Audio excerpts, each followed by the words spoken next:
പച്ചക്കുപ്പയുടെ വിശ്രമം കൊള്ളുന്ന ലോക മുസ്ലിമീങ്ങളുടെ ചേതായമായ ഹബീബേ മുസ്തഫ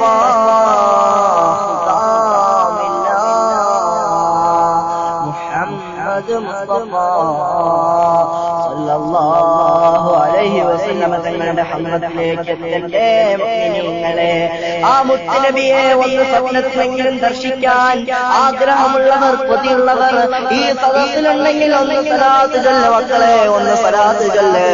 ആ പുണ്യകേദാര ഭൂമിയിലേക്ക് എത്താൻ ഒന്ന് സലാത്ത് ചൊല്ല് പ്രിയപ്പെട്ട മുഅ്മിനേ. സലാത്തിലൂടെ അല്ലാതെ വേറെ ഒരു വഴിയുമില്ല ഹബീബിനെ കാണാൻ, ആ ഹബീബിനെ സന്ദർശിക്കാൻ.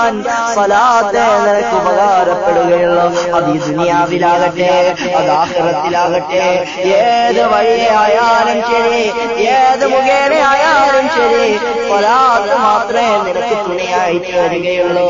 സ്വലാത്ത് മാത്രമേ തുണയാവുകയുള്ളൂ.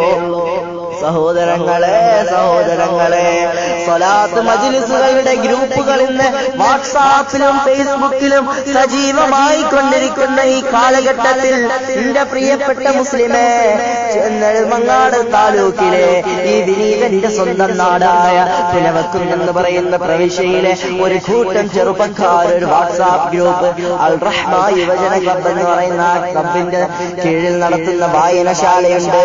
ആ വായനശാല എന്റെ പ്രിയപ്പെട്ട മുഅ്മിനേ വളരെ വളരെ ഉപകാരപ്രദമാണ്. സലാത്തിലൂടെ മദീനയിലേക്ക് എത്താൻ ആ വായനശാല നിന്നെ ഉപകരിക്കുമേ. ആ വായനശാല എന്താണെന്നറിയുമോ സഹോദരങ്ങളെ?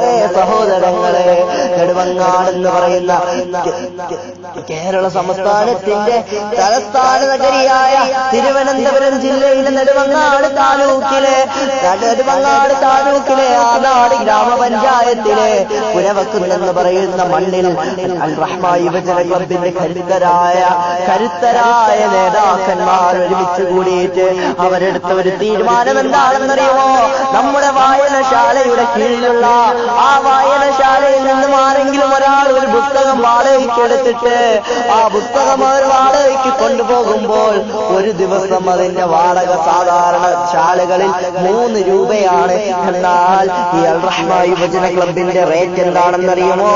ഒരു ദിവസത്തേക്കുള്ള വാടക അത് 100 സ്വലാത്താണ്. അങ്ങനെ സ്വലാത്തുകൾ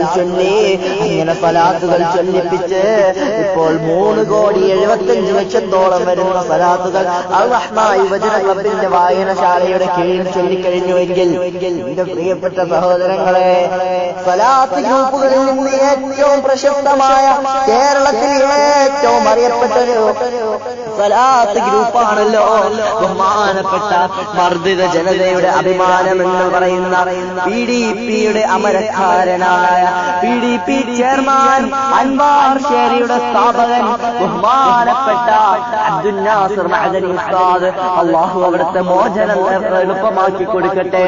അല്ലാഹു അവിടത്തേക്ക് ആഫിയത്തുള്ള ദീർഘായുസ് നൽകി അനുഗ്രഹിക്കട്ടെ. അല്ലാഹു ആ മഹാനുഭാവന്റെ നിരപരാധിത്വം തെളിയിച്ചുകൊണ്ട് കേരളത്തിന്റെ മണ്ണിലേക്ക് മടങ്ങി വന്നുകൊണ്ട് കേരള മുസ്ലിമീങ്ങളെ വീണ്ടും സ്വലാത്തിന്റെ ലഹരിയിലേക്ക് വീണ്ടും മടക്കിക്കൊണ്ടുവരാൻ അല്ലാഹു മഹാനുഭാവന ആഫിയത്തുള്ള ദീർഘായുസ് നൽകട്ടെ. അല്ലാഹുവേ, പടച്ച തമ്പുരാനെ, ഏതൊരു അക്രമവും ഏതൊരു സർക്കാർ നടത്തിയാലും അതിനെതിരെ ഒരു ഭരണത്തിനെയും പേടിക്കാതെ, ഒരു മനുഷ്യനെയും പേടിക്കാതെ, ആരെയും പേടിക്കാതെ, നിന്നെ മാത്രം പേടിച്ചുകൊണ്ട് എല്ലാവരെയും എതിർത്ത് നിന്റെ ഹഖായ ദീന് വിളിച്ചു പറഞ്ഞതിന്റെ പേരിൽ പരപ്പന അഗ്രഹാര ജയിലിൽ കഴിഞ്ഞ 4.5 വർഷമായി അടയ്ക്കപ്പെട്ടുകൊണ്ട് ഇപ്പോൾ കഴിഞ്ഞ 2 വർഷമായിക്കൊണ്ട് വിചാരണ തടവുകാരനായ അബ്ദുൽ നാസർ മഅദനി ഉസ്താദിന് സുപ്രീം കോടതി ജാമ്യം നൽകി. എന്തിന്റെ ജാമ്യമാ? ചികിത്സക്ക് ചികിത്സക്ക് ബാംഗ്ലൂരിലെ മല്ലിക ഹോസ്പിറ്റലിലെ സഹായ എന്ന് പറയുന്ന ഡിവിഷനിൽ ചികിത്സയിൽ കഴിയുന്ന ബഹുമാനപ്പെട്ട അബ്ദുൽ നാസർ മഅദനി ഉസ്താദിന്റെ ഒരു വാട്സാപ്പ് ഗ്രൂപ്പ് ഉണ്ട്, അജ്ബാ സ്വലാത്ത് മജ്ലിസ്. നിങ്ങൾക്ക് എല്ലാവർക്കും സുപരിചിതമാണല്ലോ ആ ഗ്രൂപ്പ്. ഓരോ ദിവസം ഓരോ മഹത്തായ പണ്ഡിതർ, ബഹുമാനപ്പെട്ട കേരള മനസ്സിനെ ആടി വിളിച്ച, മദീനയിലെ പച്ചക്കുപ്പയിലേക്ക് മാടി വിളിച്ച അബ്ദുൽ നാസർ മഅദനി ഉസ്താദ് എല്ലാ വ്യാഴാഴ്ചയും സ്വലാത്തിനെ കുറിച്ച് ആ ഗ്രൂപ്പിൽ ക്ലാസ് എടുത്തു കൊടുക്കുന്നുണ്ട്. അങ്ങനത്തെ എത്രയോ ഗ്രൂപ്പുകളാണ് ഇന്ന് കേരളത്തിൽ സജീവം. ഉസ്താദിന്റെ ആ ഗ്രൂപ്പിൽ ബഹുമാനപ്പെട്ട നവാസ് മന്നാനി ഉസ്താദ്, അതുപോലെ കടുവയിൽ മുഹമ്മദ് റാഫി ബാഖവി ഉസ്താദ്, അതുപോലെ നിരവധി ആലിമീങ്ങൾ ആ ഗ്രൂപ്പിൽ ക്ലാസുകൾ എടുത്ത് നൽകുമ്പോൾ എന്റെ പ്രിയപ്പെട്ട മുസ്ലിമേ ഉസ്താദിന്റെ ഏക ബറക്കത്ത് എന്ന് പറയുന്നത്, ഉസ്താദ് അല്ലാഹു ചെരിഞ്ഞു കൊടുത്ത ബറക്കത്ത്, അത് മലയാളി മനസ്സുകൾ മദീനയിലെ സ്വലാത്തുകൾ ചൊല്ലി ഹദിയ ചെയ്യുന്നതാണ്. അതിന്റെ ബറക്കത്ത് കൊണ്ട് റഹ്മാനെ ഈ ഉസ്താദിന് മോചനം എളുപ്പമാക്കണേ അല്ലാഹ്, ഉസ്താദിന് മോചനം എളുപ്പമാക്കണേ അല്ലാഹ്. അജ്വാ സ്വലാത്ത് മജ്ലിസിലൂടെ എത്രയോ മുസ്ലിമീങ്ങൾ, എത്രയോ യുവത്വമാർ ഇന്ന് സ്വലാത്തുകൾ ചൊല്ലുന്നത്, അത് കാരണമായിക്കൊണ്ടിരുന്ന എത്രയോ യുവാക്കൾ സ്വലാത്ത് ചൊല്ലുന്നു.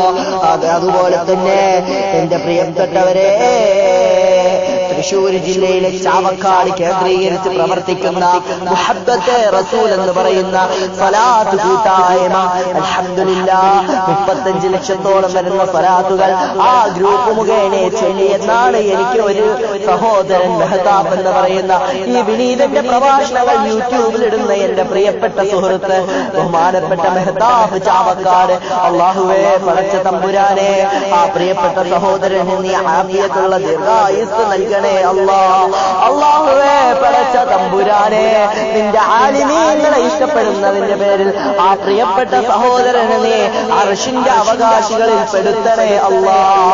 ആ സഹോദരൻ കഴിഞ്ഞ ദിവസം എന്നോട് പറയുകയുണ്ടായി, 35 ലക്ഷത്തോളം വരുന്ന സ്വലാത്തുകൾ മുഹബ്ബത്തെ റസൂലിന്റെ കീഴിൽ ചൊല്ലിയത്രേ. അൽഹംദുലില്ലാഹ്. അങ്ങനെ എത്രയോ സ്വലാത്തുകളാണ് ഓരോ ഗ്രൂപ്പുകൾ വഴിയും ദിനേന മലയാളികൾ ചൊല്ലി തീർക്കുന്നത്. അങ്ങനെ ലോകത്തിന്റെ പല കോണുകളിലായിക്കൊണ്ട് പല കോണുകളിലായിക്കൊണ്ട് ദിനേന എത്ര സ്വലാത്തുകളാണ് ചൊല്ലുന്നത്.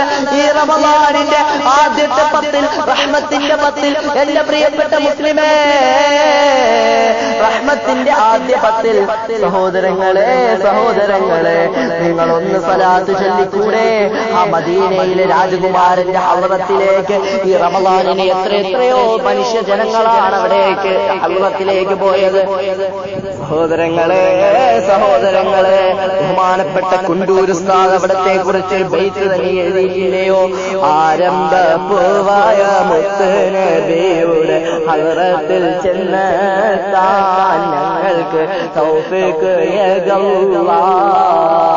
എന്ന് തുടങ്ങുന്ന ഒരു ബൈത്ത് ബഹുമാനപ്പെട്ട കുണ്ടൂർ ഉസ്താദ് എഴുതിയിട്ടില്ലയോ? അങ്ങനെ എത്രയോ ബൈത്തുകൾ പല ആലിമീങ്ങൾ രചിച്ചിട്ടില്ലേ? ഇന്ന് വാട്സാപ്പിനെതിരെ ആലിമീങ്ങൾ പ്രഭാഷണം നടത്തുമ്പോൾ വാട്സാപ്പിലൂടെയുള്ള അതുപോലെ സോഷ്യൽ മീഡിയകളിലൂടെയുള്ള ദുഷ്വശങ്ങൾ മാത്രം ചർച്ച ചെയ്യുമ്പോൾ, അതിന്റെ എതിർവശങ്ങൾ മാത്രം ചർച്ച ചെയ്യുമ്പോൾ, സഹോദരങ്ങളെ അതിന്റെ നല്ല വശങ്ങൾ എത്രയോ ഉണ്ട്. അത് ചർച്ച ചെയ്യാത്തത് എന്തുകൊണ്ടാണ്? ഇന്ന് എത്രയോ മുഅ്മിനീങ്ങൾ ചൊല്ലുന്നത് ഈ ഗ്രൂപ്പുകൾ കാരണമല്ലയോ? അല്ലാഹുവേ ഈ ഗ്രൂപ്പുകൾ ക്രിയേറ്റ് ചെയ്തവർക്ക് റഹ്മാനേ നീ